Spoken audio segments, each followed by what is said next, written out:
Now what I want to finish with is just show you electron configuration. Okay, oh, that's the worst E I've ever made in my life. Okay, electron configuration. Now then, electron configuration is a shorthand way of writing the structure of the electrons in the electron cloud, and I'm going to show you how to do it. Let me show you by first illustrating the graphical method, okay, and then the, I wouldn't say algebraic method, but just the way that we can write it in words. So these little blocks represents level 1, 2 and 3's orbitals. Okay, so this is level 1, level 2, and that's level 3. Okay, these ones here are the s orbitals, and these 3 blocks here are the p orbitals. Okay, so this is, I should have actually done, this is 1s, 2s, 3s orbitals, and this is 2p and 3p orbitals. Now if I had to go and do the electron configuration for any element, let's say the atomic mass or the atomic number of that element, remember atomic number tells me how many protons are in there. If the element is neutral, it tells me how many of those protons or how many electrons there are, because that should be the same number. Let's take something like electron 7 electrons that I want to configure. Okay, so what I'll do is I'll first fill the s orbitals in each level. Okay, so I'll first say I've got not in each level, but as I'll only go into the next level once I've filled up all the blocks. Okay, so I've got one that electron going in that direction and one electron going in this direction. So look at the signs I'm making to show in which direction they're going. Then I've used 2, so I've got 5 left. Okay, first I'll fill the S, and then I'll flow over into P. Now once I get into P, what I will do is I'll first put 1 electron in each P orbital. So 1 goes there, so I've got 1, 2, 3, 4, 5, 6, 7. Okay, so this would be the electron configuration for 7 electrons. Okay, if it were 8, I would say, okay, I've got my 7, and now I start to fill up the p orbitals. So this would be the electron configuration for 8 electrons.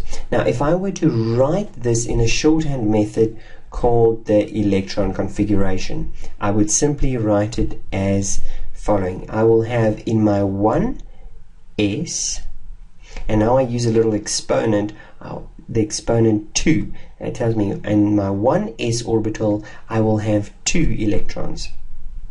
In my 2s orbital I will have 2 electrons. Again, it's filled up. In my 2p orbital, and sorry, these are all lowercase letters, it doesn't look like that, I'm sure, but they're lowercase. In my 2p I have 1, 2, 3, 4. I've got 4 electrons, and obviously when I add up all of this I must get my atomic number. Okay, so let me actually use an example of a real element, and I'm sure you're going to be very comfortable and understand quite well. Okay, so let's look at carbon. So if I consider carbon, I first need to find out what is carbon's atomic mass.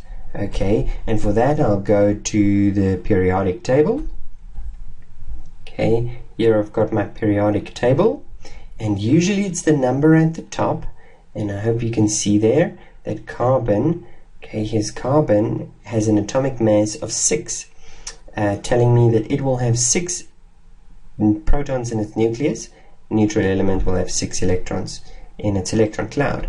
So if I go back, I can now go and plot them. First I fill out, sorry, not like that, I'll fill out my first s orbital with 2, then my second s orbital also gets 2, and now I've got 2 left because we have 6 to distribute, so it will simply fill out 1 in each of the p orbitals. So if I were to write this, I will have carbon's electron configuration will be 1 s orbital will have 2, the 2 s orbital will also have 2, and the 2 p orbital will also have 2.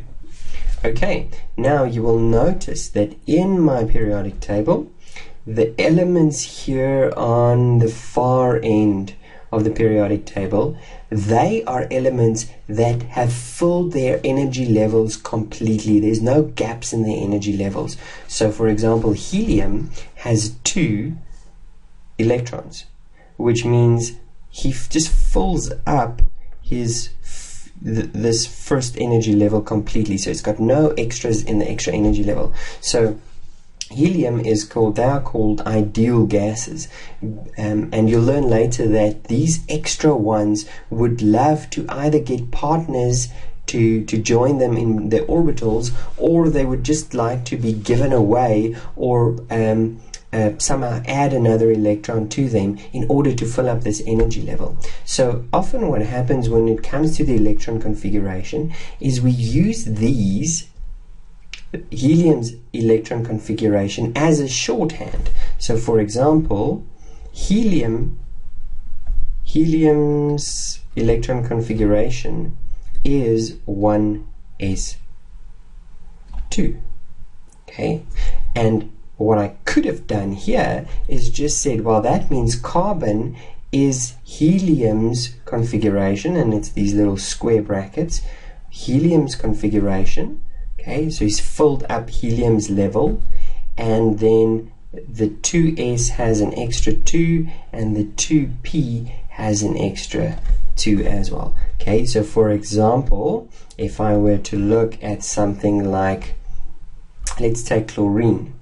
Chlorine has 17N, and the first set of his electrons would have the same, would fill energy level 1, will fill energy level 2, okay, and in energy level 3 won't be filled, so it will have neon's electron configuration. So if I were to do chlorine, it will have neon's configuration, meaning that it will fill all of these.